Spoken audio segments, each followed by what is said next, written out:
Don't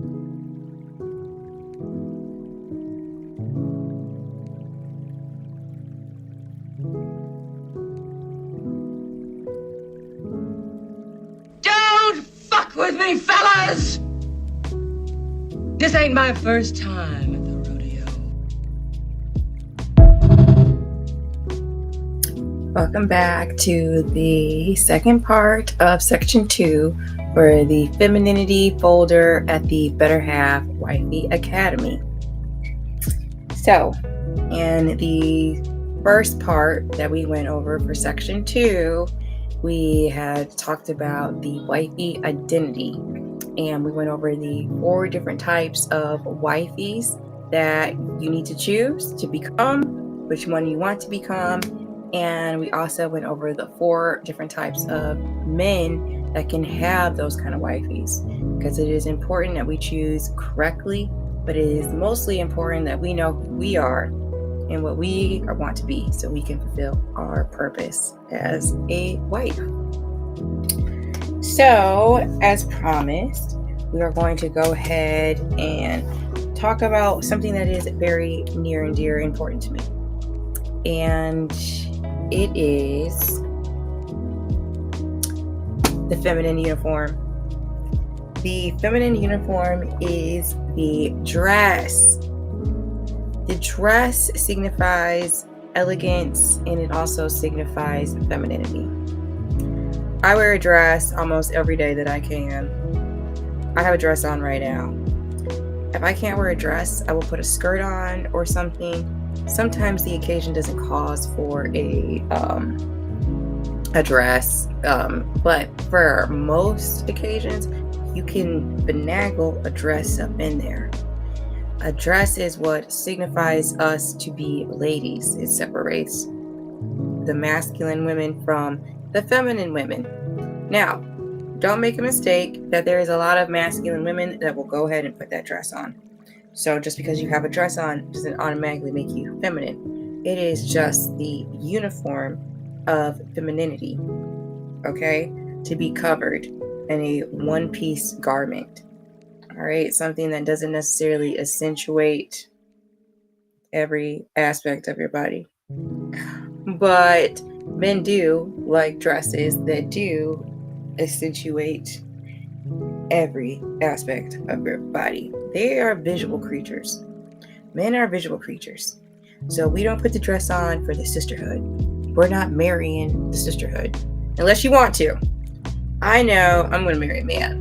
So I am dressing for the brotherhood, okay? And the brotherhood wants to see something. Now don't take it too extreme. In my opinion, when wearing a dress, you're either going to show your cleavage or you're going to show your legs. You shouldn't really show everything, because that isn't elegant. That is the opposite, sleazy. But there is an occasion that causes for different types of dresses. You have casual dresses, you have the sundresses, you have the formal dresses, you have business dresses, you have the glamorous dresses, you have the sexy club dresses. Ladies, we need to retire some of the sexy club dresses and leave them for the bedroom, because guys are tired of seeing girls walking out with spaghetti straps and their ass hanging out. They're tired of seeing that. They want to see a little bit more, so they want to see you covered up a little bit more. So, cover yourself a little bit more. If you're going to have everything out, then you always need to have something to cover up with. All right? You leave something to the imagination that is mysterious, that builds mystery. Men love that. They'll crave that. Their imagination is stronger than anything that you can show them. And they will bet money on that imagination. Okay? Let them imaginate. When it comes to wearing the dress, it is what you wear. It speaks before you do. Clothing is not just an expression. It is communication before a word is even spoken. Your appearance has already been introduced to you. A woman who understands This does not randomly dress. She dresses intentionally. That means, ladies, when you have a dress on, you do not wear tennis shoes. Okay? No tennis shoes. You need to be wearing heels, some type of boot, potentially heel boot. Flats if you feel like you're super tall and you absolutely can't find any heels that you feel comfortable in. Then you go to flats. But flats are for girls who can't walk in heels. So it's like a cop out. Every girl should learn how to walk in heels. Even if you have to invest the money in knowing how to walk in heels, you need to learn how to walk in heels. Every woman should know how to walk in heels. It flatters the image of the dress. Although I am not an image consultant, this would be a perfect opportunity to hire one. You can hire an image consultant for a short period of time. You can even hire some stylists for a short period of time. As long as you know what you need and how you should present yourself. Fancy sandals are also acceptable, but no strappy flip-flops or excessive strappy sandals. Those are tacky. Those are cheap. Don't do it. No tennis shoes, no gym shoes, ever with a dress. Don't do it. Don't dress down. Don't dumb yourself down. Don't water yourself down. Put the heels on. Put the extra effort in. Learn how to straighten up your back, push out your chest, suck in your stomach, and walk. Okay? Learn how to walk. On top, tippy toes, walk. All right? So, this is why I say you need the image consultant. The image consultant is not just there to tell you what looks good on you and what clothes. The image consultant is also there to tell you how your clothes should fit and the type of fit that you should have. Such as myself, I have a very curvaceous body. My body is naturally very curvaceous. I have very wide hips. So, it may look like I'm very busty here, but it's a modest bust. But anyway, I have a small waist. So, clothes that have the bow out of when the hips bow out a little bit more, those are going to fit my body much better than something that is just straightforward and then my body naturally outlining it. Look for things that accentuate my hips a little bit more, something that accentuates my smaller waist a little bit more, stuff that a little bit tighter on my waist, stuff that pushes my chest up a little bit more so my waist can be a little bit more accentuated because I have a short torso. So certain clothes do not look good on me because they're going to make my torso look more short and everything. So the image consultant helps you with the fit. They also help you with your color. They're going to tell you what every woman should have a black dress. Every woman should have a black dress on. And every woman should have an arsenal of black dresses. That means you should have a black dress for every occasion, for every layered look. A layered look is your sexy look, casual look, bad business look, formal look, or glamorous look. You need a black dress in every one of those looks. And your black dresses are always your go-to for any occasion. Your image consultant will tell you what colors work for you and what colors do not work for you. Such as if you are a super dark-skinned black woman, bright colors may not work for you and reds may not work for you. I would say I'm probably the last shade of black that red works okay with. I can't give it up. My brown skin won't let me give it up. So, there is some colors that don't look so good with me, though, such as the very bright colors, the white colors. If I use white, it has to be very light and very transparent-ish. Image consultant also will help you with your style. Get out of those tennis shoes. Grow up, women. Grow up. You're not a little girl no more. You're not in college. No more yoga pants. No more sweatpants. Dresses. Stepping it up. The sundress. The casual dress. The jersey dress. These are dresses that you can wear every single day. The skirts. The wrap skirt. The tennis skirt, which is my favorite. Yes, the cheerleading pleated skirt. Those are my favorite skirts. You got the legs for them. Work it. Skirts are definitely a nice replacement for if you don't have a dress. They're nice for in between dresses. Your image consultant also helps you with your scent. So they help you develop what scents that you actually do like and what scents go well with your body and your body chemistry. Everybody's body chemistry is different. Everybody's body chemistry reacts differently to fragrances. So they can help you identify what those are. It can also help you identify certain themes that you like about yourself, certain themes that you cultivate with yourself. If you know you like a little bit more of a Sex in the City look, or if you like a little bit more of a certain person that you like and you want to inspire, look for them. They can help you curate those spots, those styles to make them fit for you. And they also help you with your signature look. Now, in the last video, I was in between some looks, okay? This is really my signature look. This is usually how I be walking around out the house. I usually always look like this. My hair is usually like this. I usually don't keep it curly like that, but it was raining and I really didn't feel like doing it too much, but I always do my hair because you always do your hair. And when you wear a dress, it kind of prompts you to bring the whole look together, because you don't want to wear a dress and your hair is not done and you got on tennis shoes. You look a little weird, look a little out of place. So when you wear the dress, it makes you want to do your hair, even if it's in an updo ponytail with the bangs hanging down on the side, or if you just straighten your hair out, put a bow in, you put a barrette in, whatever.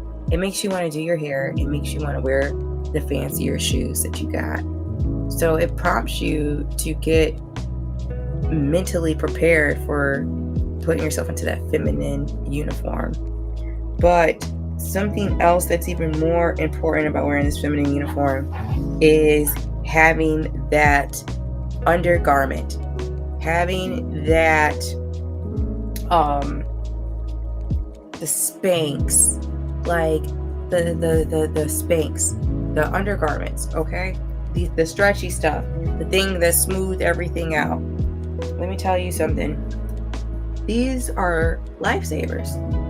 These little tight things that you can't breathe in and girls hate. I don't want to wear them because there's so many different types. You got some that got the butt out. You got some that got the butt out. So you could just walk around with your butt out, but then they got some that's like the swimming suits. So it's just like wearing a swimming suit bottom. Then they have the full ones that got the shorts. They got the corset on him. And I mean, they're doing triple duty. Although these have holes in them for you to be able to use your bathroom or whatever, it is still very hard to access a woman with these on. These spandex girdles, undergarments, when you are out and you run upon a predator, these will buy you so much time. These will buy you the time because they're going to have to cut them off. They're going to have scissors to cut them off. They're going to have a knife to cut them off. This is going to buy you time to look around and grab something to help save your life. These limit the access that anybody has to your body. Because let's be real, you're wearing a dress, it's quite easy access. But wearing these Under Armours really protect you. They protect your body. They keep everything in, so it smooths out your look. It keeps everything in, so when you walk, it makes you have to have your chest up and your posture fixed. They also help protect your stomach, so you don't prolapse, so you don't have hernias, so you don't have displacement from having your stomach all out while you're walking around and going up and down stairs and lifting up heavy stuff. They help smooth out your butt, your stomach, so you don't look like you're jiggling. You're jiggling, baby. They help with all that stuff. But even more so, they help buy you time when you need it most. And that's why I live and die by these when I go anywhere. They have a girdle for any kind of dress, any kind of outfit, small ones, short ones, cover the butt out, whatever. But it's worth the investment. And it's worth investing in multiple of them.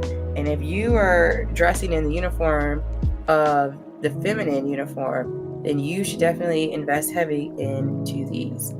They make you look great, they keep your body great, and they'll protect you when you need them most. So I ride or die for them girdles. And I'm definitely telling you ladies now to ride or die for them as well. It is worth the purchase. The most expensive girdle I have, the one I have on now, I think cost me like $190 from Yara, and it is worth it. It keeps everything in. It is actually the short one. So I got the shorts on, and they have like this elastic that go around the leg, so it keeps them from not riding up. So you have to really test them out and buy them. But if you come to the academy and you come to this community that we're building here, we can have these discussions and really help you find what you're looking for, and they'll give you advice and let you know like this is not going to work for you, or ooh, those might be a little bit too tight, you need to go up a size, or whatever advice we can do to make sure that you are looking the best, because all of us should be helping each other obtain the outcomes that we're looking for, and that is preparing us for marriage, preparing us to be somebody's wife, and we don't want to be out there looking bogus. So, why the dress matters. The dress is one of the most timeless expressions of femininity, and it naturally softens your presence, highlights your form with grace, and signals elegance without effort. It doesn't compete, it complements. Of course it does. It's a dress. When you really get into your dresses, you'll figure out your waist and your hemline, and you'll figure out what dress fits best with your waist. Because I'm not gonna lie, some of y'all waist is a little bit tricky, and you might need a certain kind of form or dress. Not every dress is going to fit a girl the same way. Not every dress is gonna a girl's gonna want a dress that's tight on her chest and then just bows out. Some girls might need the dress to be a little bit tighter somewhere else. So yes, and my suggestion is to the girls, if you're skinny enough and you look okay enough, you could do a fully back out dress. I think it's always risky, even if you got the body for it. I personally wouldn't do it. But do I have the body for it? That is debatable. But would I do it? I don't think I would do it. Put in the comment section if you have more a backless dress, or if you feel like that is taken away from the femininity of wearing a backless dress, because I feel like it does. I feel like it's too revealing. It's not modest. So I could be wrong. Number 2, femininity without force. And modern fashion often leans towards harsh lines, masculine structures, and overexposure. Really, these clothes that we be wearing now are super tight, and like the Fashion Nova clothes, they just be like super tight on our hips, super tight on our butt. They be super short. Like the dress I got on now, it goes to my knees, but it's still like it rides up, so it makes it short. And I love this dress, but why does all the dresses seem like they just ride up? I don't know. The dress returns you to a flow, a movement, a soft visual energy, and it also allows you to be seen as feminine first before anything else. So when you see a nicely dressed woman, then you're like, oh, she commands that room. Pretty sure she has a dress on, and you're like, she's wearing that dress. Think about it. Modesty as power. This is what I'm talking about. Modesty is not hiding, it is control over access. A modest woman reveals with intention, leaves room for curiosity, maintains dignity in all settings. Mystery increases value, overexposure reduces it. So like I said, that backless dress,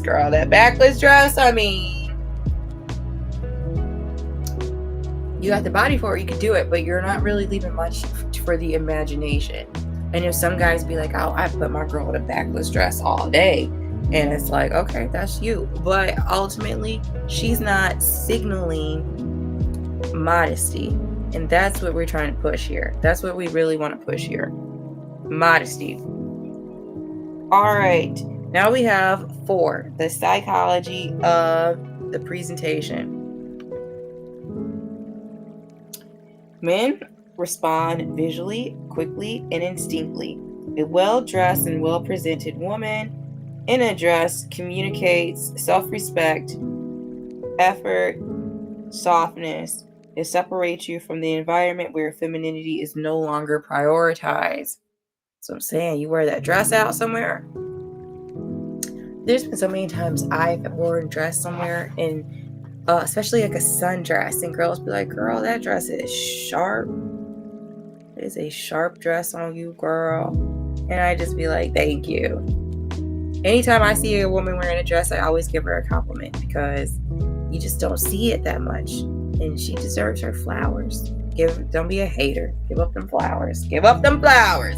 Give up them flowers. Give them up. All right. 5, the everyday standard. This isn't about an occasion. This is about identity. Incorporating dresses into your routine says, I take care of how I present myself, and I honor my femininity daily. Like, it's a ritual. It's a rite of passage. All right?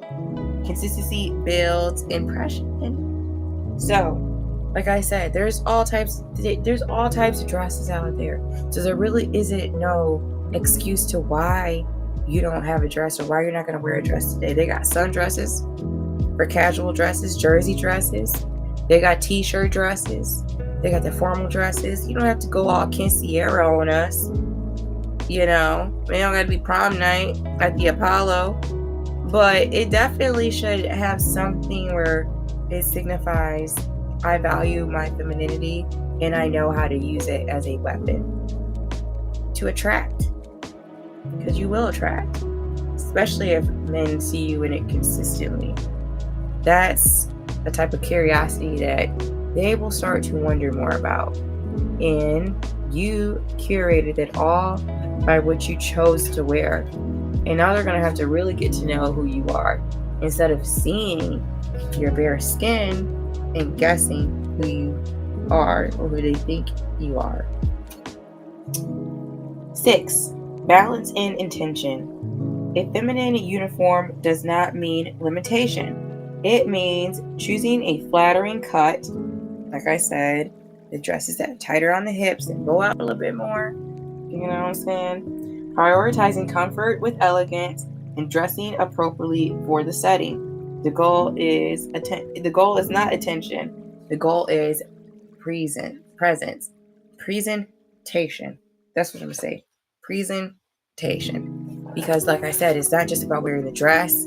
The dress is just like a performance. It's more so about putting everything together.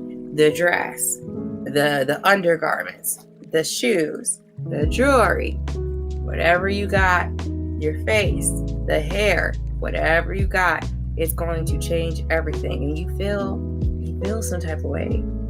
You feel like a woman. You feel like a real woman when you got all that stuff on. You know, it's power. And you turn heads, and you're smiling, and you're smelling good. Girl, bye.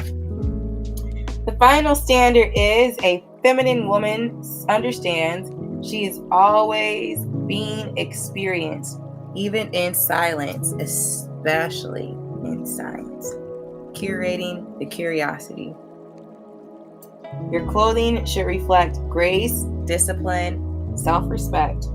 You wear your femininity, own your presence. Okay. So now we're talking about owning our presence. We're moving right into the next page. The next page that we have to talk about is a page that probably gonna get some clapback for, but that's the whole problem, especially with Black women. The second reason why a lot of Black men decide to marry and date outside of their race is because of the lack of emotional control Black women have. A lot of men in Western society have totally, completely walked away from marriage, walked away from relationships, walked away from even fatherhood because of women's lack of emotional control. As women, we're supposed to be the masters of emotion. We're not supposed to use our emotion as a weapon for why we can't keep our shit together. We are supposed to mechanize our emotions and be able to identify them in other people. We are the manufacturers of our environment, and we curate them by our emotions. When becoming a wife, we must stay focused in our femininity. All right? It is very hard to stay focused in your femininity, okay? But understand that your emotions are real, but they are not always right, okay? Black women, I'm going to read that one more time. Your emotions are real, but they ain't right, okay? Ain't right. No decision should ever be made. No decision should ever be made with anger, with stress, or when you're hurt. All those will only lead to you having regret. And you don't want to have regret when it comes to your emotions. That's not good. Regret really leads to depression. It leads to anxiety. So, to be a wife, you need to think before you react, to speak with intention, and you don't let your feelings lead to decisions. That's why you don't make decisions when you're angry, stressed out, or hurt. When you're in a relationship and you are in the process of you're with a man and you know you're ready to commit more, you're ready to show your emotional maturity, you need to become an ally to this man. When I say ally, I mean you guys are a united front. You are his ride or die. Nothing breaks the chain. Nothing. Okay? You need to find, every day you should be finding something that you can agree with him about and get on board with him about. And you should be able to tell him that. You communicate that to him. That you are paying attention and you are listening and you are aware of what's going on around here. And you admire one thing every day. Something. That's building appreciation into an asset, which is your man. To be a wife, like I said, is to cooperate. You are always under the cooperation. When you are at this academy, you are part of the cooperative. Okay? You cooperate. This means you cooperate with ideas and you cooperate with things that's going on. You do that. That is your job. That is your duty, is to cooperate. Not investigate and not tear apart. You are to cooperate. You need to learn how to think long term. You need to think long term on how I can stay on his side, how I can be part of his team, how I can invest in his ideas, what he's got going on. You need to start thinking and programming like that. That's how you're going to constantly stay in your femininity. Long-termly, when you need to release that pressure valve of emotion, because your man's going to be coming to you, you have to absorb that your children's going to be coming to you, your family, your mother-in-laws, sister-in-laws, they're going to be coming to you, your friends, everybody's going to be coming to you, and you have to stay stoic. You have to hold the line, and you have to receive all the information, give out the advice that you can, just receive most of it, quiet on most of it, and you go hash that shit out with your therapist. You go pay somebody to relieve all your emotional disconnect with. And you go pay somebody who is a professional who can properly digest that and prescribe to you what is necessary to handle it. That's why you need a therapist. See, I told you at the academy, we just don't throw out who you need and don't give you a reason why. We have the reasons why you need all these people. They're crucial for your development. They're crucial for you to stay in your femininity. They are crucial for you to stay in a long-term relationship. You don't go run off to your sister, your mother, your cousin, and go tell them anything that's going on in your relationship. Nothing. If it ain't positive or they ain't contributing, don't tell them nothing. Go talk to a paid therapist. Somebody who is under lock and key and under a contract. A therapist, a lawyer, somebody who can keep them secrets because they're bound to. Don't go running off telling people everything. They'll use it against you later. And ain't nothing worse when you done told somebody in your family about somebody that you care about because you was angry in the heat of the moment. You lost your emotional control and your stability, and you ran off and you told your mom how your boyfriend cheated on you, or how you think Derek is out there, hiding money and whatever like that. No.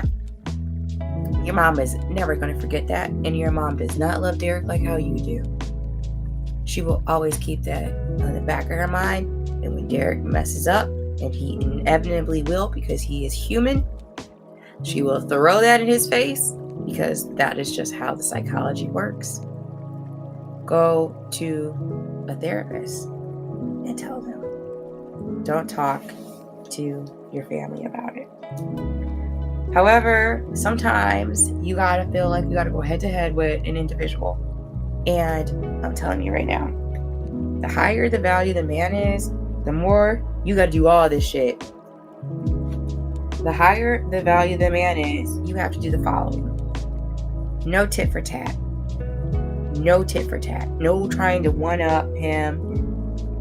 No back and forth. No, I'm going to give him something, I'm going to take it back. No Indian giving. No one-ups. No clapbacks. No get back. No checking his phone. Checking his phone. No. What you need to do before you do any of those things is take a pause. In psychology, they call it the pregnant pause, because you should be counting down from 9 until you get to that reactive moment. This is how you are going to help control your emotions. Just count down in your head and just give yourself some time to clear it out, because you cannot be reactive. The higher the value the man is, if he see you exhibiting any of those behaviors, he's going to say that you're unstable, and your behavior and your mentality and your emotions are unstable, and you will be eliminating yourself from the race. The higher the value the man is, you need to accept all of that. I'm not saying be a doormat. I'm not saying being passive. You have to choose your battles wisely, and you have to choose who you speak to about them even wiser. Don't speak to nobody who hasn't been through what you're going through, because they're just going to give you a hypothetical situation of what you should be doing. Talking to a marriage counselor or a relationship counselor or a therapist is going to help you narrow down what you should be focusing on and prioritizing what you really should be doing. Because in the moment when you're caught up in your emotions, you got a lot of different things floating around in your head. You have a lot of different feelings that's coming to full fruition, and you have a right to feel all those things, but you do not have the right to make a decision under that kind of duress. So take a moment think about what I'm saying, because I know it's hard for some of you women that are super reactive, maybe have never heard this before in your life, but this is how you maintain a long-term relationship. This is how you have your emotions under control, and it is non-negotiable when it comes to men. Men do not negotiate with this.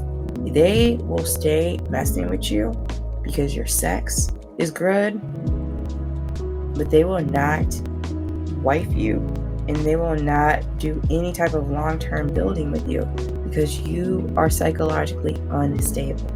And if you are, you definitely should be going ahead and seeking out a therapist, seeking out that help for yourself, first and foremost, but also for your partner, your future partner, for your children, your future children, for your future mother-in-law. You need to learn how to be able to handle conflict. You need to learn how to be able to take bad news with a straight face. Your husband is going to come to you some days and tell you some crazy things, and you cannot react because your reaction is going to make him react. Sometimes you're going to have to just sit back and be the calm one while everything around you is on fire. And that is real stoicism. That is what wives been doing and queens have been doing since the dawn of time. And being poised and being relaxed, and the more chaotic something is, being even more relaxed and slowing your tone and slowing your eye contact and blinking a little bit softer. It just makes things a little bit more easier to absorb. You have to know how to use these things, and you practice by looking in the mirror. We practice by looking in the cameras, and you don't ever stop. You do this every single day because this is the face that your husband is going to be seeing every single day. So you definitely should cultivate it and curate it a little bit more carefully. After all, it will be one of the first things that you present to the world.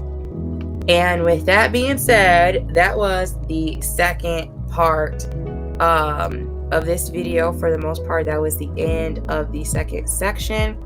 So I do have the third section here. We're going to be going over in a little bit. We're just going to go talk about some of the talking points that we're going to be going over in the next video, because it is so good, y'all. The talking points for the next video is going to be so good. So if you're getting value out of this academy, if you're getting value out of any of these conversations, make sure you subscribe. Thank you for the subscribers that have subscribed. We are building something here, and we're kind of like building as we're going, because I didn't think that I would really like talking so much about what was necessary at the academy. I just thought I could just, tell people like, oh yeah, this is what we need to be doing. But once people were listening to me speak about some of the topics that I was trying to create, they were telling me that I should be the one to give these lectures, and I should be the one to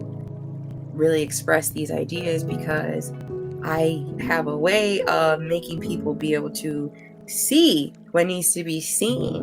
And if you are here, you are trying to work on yourself, and that needs to be acknowledged, and you should be acknowledged. So you should definitely put a 1 in the comment section if you can, because you are working on yourself and you deserve that. You are number 1 and you are focusing on yourself. So hooray to you. And we're going to talk about what's going on in the next video. The next video, we are already on section 3, ladies. Section 3. So, okay. Section 3 is a big section. There's a lot of information in this one. We will be breaking this one down into 2 videos for sure. Each video will probably be at least an hour long. So make sure that you got your snacks. Make sure you got your water. Make sure you got everything, because you're going to need it. Okay? Preferably you're watching this before you're going to sleep, or you're watching this when you're on your way to work or while you are at work. and you are able to just knock these lessons out and get some value out of it real quick while you're multitasking, because we are women, we are super women, we know how to do that, we were born to do that, we were wired to do that.